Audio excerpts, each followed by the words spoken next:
स्त्री मोह तिमिर भास्कर अथ प्रथम ग्रह दमयंती।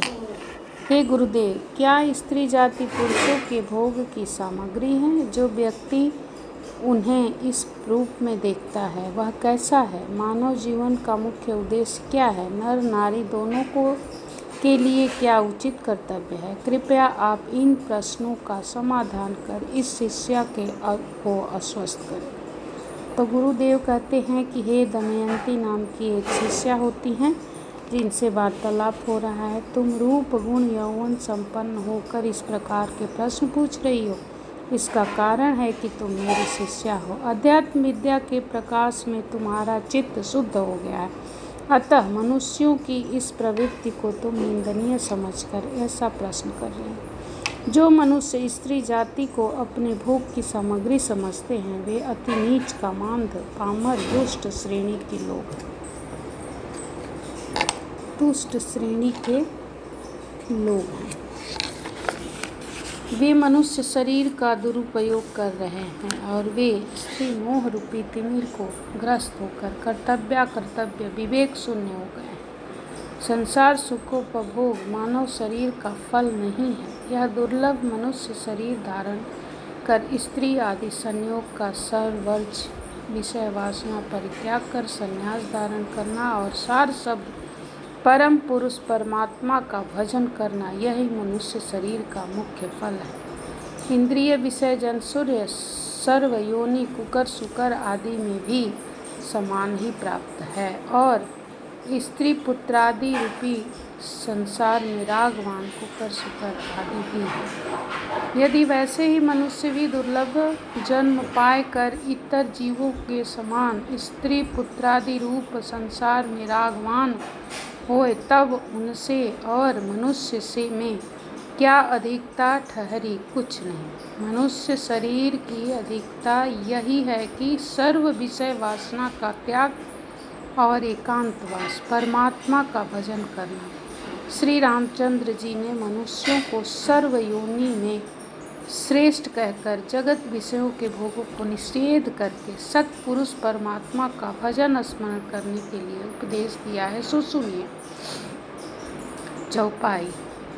बड़ी भाग्य मानुष तनु पावा, सुर दुर्लभ सद ग्रंथ निगावा। साधन धाम मोक्ष कर द्वारा, पायन जेहि पर लोक समारा। दोहा। सो परत्र दुख पावई, सिर धुनि धुनि पछिताय। कालहि कर्महि ईश्वरहि, मिथ्या दोष लगाए। चौपाई। यही तन कर फल विषय न भाई, सर्ग स्वकुल्प अंतर दुखदाई। नर तन पाई विषय मन देगी, पलटि सुधाते सठ विसलेगी। ताहि कबहु बल कहई न कोई, गुंजा गहई परसु मनि खोई। आकर 4,84,00,000 जोनि भ्रमत जीव विनाशी। फिरत सदा माया कर प्रेरा, काल कर्म स्वभाव गुण गेरा। कबहु कुकरि करुणा नर देहि, देत नहीं सबिनु हेतु सनेहि। नर तनु भव बारिधि कहु मेरो, सनमुख मारुदनु ग्रह मेरो। करन धार सदगुरु दृढ़ नामा, दुर्लभ साज सुलभ करि पावा। दोहा। जो न तरै भव सागर, नर समाज अस पाय। सो कृत निंदक मंदमति, आत्महन गति जाय। फिर रामायण में ही दूसरी जगह ऐसा कहा गया है चौपाई में कि नरतन सम नहीं कबनिउ देहि, जीव चराचर जाचत केहि। नरक स्वर्ग अपवर्ग निसेनी, ज्ञान विराग भगति सुख देनी। सो तनु धरि हरि भजहि न जे नर होई विषय रत मंद मंद तर कांच किरिच बदले तेले ही अकरते डारी परश मणि देही। मुमुक्षु सदाफल देव जी कहते हैं कि हे दमयंती, यदि मनुष्य शरीर विषय भोग के लिए होता तो सभी जीव चराचर मनुष्य शरीर की याचना करते, क्योंकि विषय भोग सुख सर्व योनियों में समान ही प्राप्त है। पर तो मनुष्य शरीर की याचना से क्या प्रयोजन? पर सर्व जीव चराचर मनुष्य की यातना करते हैं, इसलिए कि यह सिद्ध होता है कि मनुष्य शरीर दुर्लभ है और सबसे उत्तम परमात्मा का भजन करने के लिए कहा है, क्योंकि सर्व योनि में सत्पुरुष परमात्मा का भजन, उपासना तथा सत्कर्म नहीं हो सकता। मनुष्य द्वारा शरीर द्वारा ही सब कुछ कर सकता है। बिना सार शब्द सत्पुरुष परमात्मा के भजन के ये जीवात्मा 184 योनि में भ्रमण करता है और अनेक प्रकार के कष्ट को सहता है। तब सर्व योनि में यह जीवात्मा को जग बंधन से छुटकारा नहीं हो सकता। केवल मनुष्य शरीर द्वारा इस संसार बंधन से छुटकारा या मुक्ति हो सकती है। 84 लाख योनि के होते ही से निकलने के लिए मनुष्य शरीर द्वार है, कहाँ भी है। 184 भरम के पौ पर अटक्यो आय, अजो अब की पौ ना लखे तो फिर 84 जाए। हे दुर्वासा रूपी कुमुदनी के खिलने के लिए शरद रूपी दमयंती सुनो, इस संसार में किंचित मात्र भी सुख नहीं है। यह सर्व जग अनित्य मिथ्या भ्रम कल्पित है। इस सारे संसार में जितने पदार्थ हैं उन्हें सुख रूप जान कर तू धाती है, सो सर्व दुख रूप है। सर्व जीव अज्ञान करके भ्रम से विषय भोग में सुख मान कर धाते हैं, सो सब दुख रूप है। जैसे मृग अज्ञान से खाई में तृष्ण को देखकर खाने को चाहता है और उसी खाई में गिर पड़ता है और महान कष्ट को प्राप्त होता है, वैसे ही यह मृग रूपी जीव जग तृष्णा रूपी खाई में विषय रूपी तृण को खाने को जाता है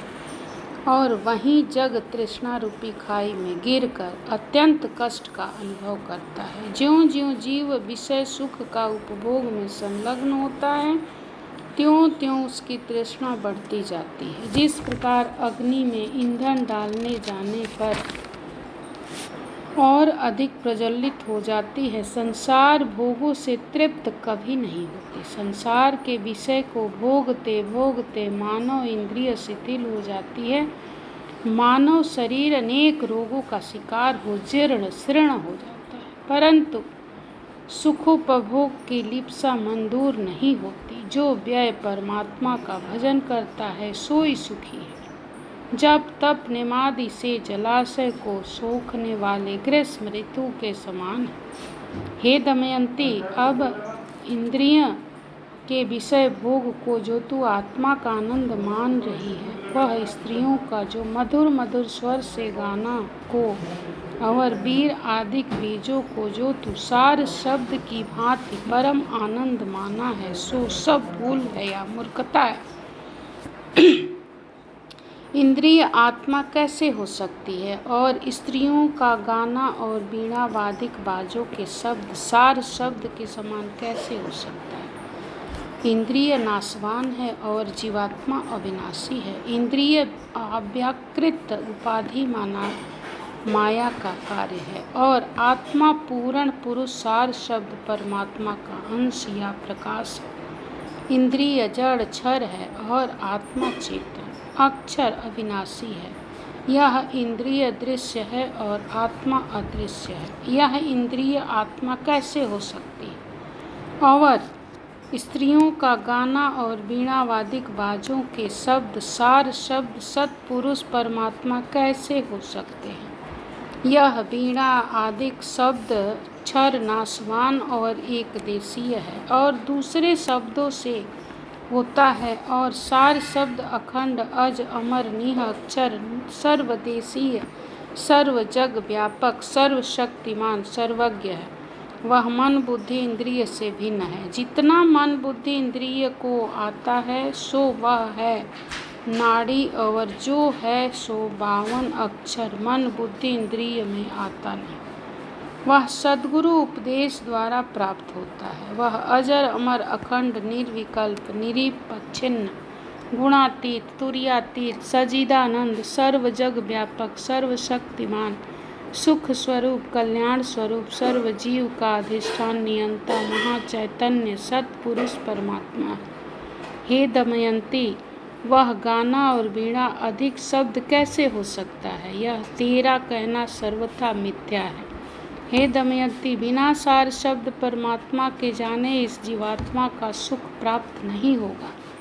जब सुख या परमानंद होगा तब सार शब्द सत्पुरुष परमात्मा के भजन स्मरण में ही होगा। यह जीवात्मा का परमात्मा के अतिरिक्त दूसरा सर्व जग अनित्य मिथ्या दुख स्वरूप है। और इंद्रिय विषय भोग में जो जीव सुख मान रहे हैं सो अज्ञानता अपनी मूर्खता भूल से मानते हैं, किंतु ज्ञान सत्य विचार से नहीं, क्योंकि इंद्रिय तो जड़ है, तो जड़ में सुख कहाँ से हो सकता है? जब सुख होगा तो चैतन्य में ही होगा, किंतु जड़ में नहीं। स्त्री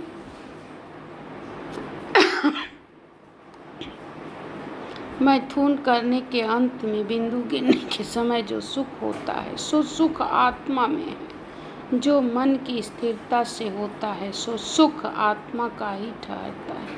पर संसार अज्ञान करके इंद्रियों का सुख मान रहा है। इसलिए विषयी जीवों को विचार करना चाहिए कि क्षण मात्र बिंदु गिरने के समय मन स्थिर हो जाता है, तब इतना सुख आनंद प्राप्त होता है। और जिस पुरुष का चित्त आठों पहर निसी दिन एक समान निर्विकल्प समाधि में शांत या स्थिर है, उसको कितना सुख और आनंद होगा। हे दमयंती, यह निश्चय जान जाओ कि मनुष्य शरीर धारण करने का यह मुख्य फल है कि सर्वजग से निराश होए, सर्व विषय वासना से मन को परित्याग कर एकांतवासी होए, निज आत्म स्वरूप को स्थूल सूक्ष्म कारण पंचकोश आदि उपाधि से भिन्न असंग जानकर सार शब्द सत्पुरुष परमात्मा का भजन स्मरण करो और जरा मरण संसार बंधन से छुटकारा पाकर मुक्त हो जाए। यह दुर्लभ शरीर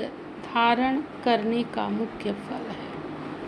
तो ये इति तिमिर मोह भास्कर नामक ग्रंथ दमयंती सदाफल संवाद संसार अनित्य दुख रूपता का निषेध वैराग्योपदेश वर्णन नाम प्रथम किरण है। और